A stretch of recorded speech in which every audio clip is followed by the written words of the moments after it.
இப்போ பிரச்சனை என்னன்னா, அனுபவிக்கிறதுக்கும், சொந்தம் கொண்டாடுறதுக்கும் வித்தியாசம் இருக்கு.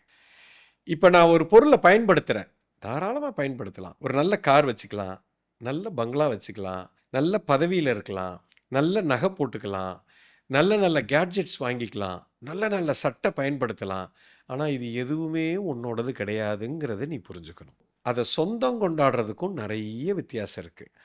ஒரு பொருளை நான் போட்டுக்கிறதுனாலையோ அதை அனுபவிக்கிறதுனாலையோ எந்த பிரச்சனையும் இல்லை. ஆனால் இது என்னோடது அப்படின்னு என்னைக்கு நீங்கள் சொந்தம் கொண்டாடுறீங்களோ அங்கே தான் உங்களுக்கு பிரச்சனையே வருது.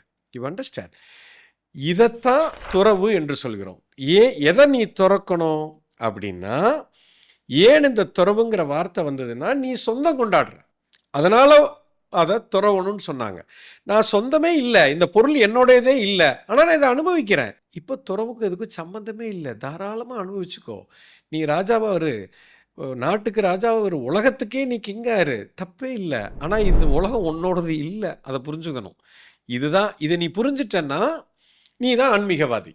ஒரு ஆன்மீகவாதி காவி சட்டை போட்டுக்கிட்டு, ருத்ராட்ச கொட்டை போட்டுக்கிட்டு, பொண்டாட்டி புள்ள குடும்பம் வீடு வாசல் பணம் சொத்து இதை எதையுமே விட்டுட்டு ஓடணும்னு அவசியம் இல்லை. இது எல்லாமே நம்ம கூட இருக்கலாம், ஆனால் இது எதுவும் உனக்கு சொந்தம் இல்லை அப்படின்னு நீ புரிந்து கொண்டால் இதுக்கு பேர் தான் சந்நியாசி.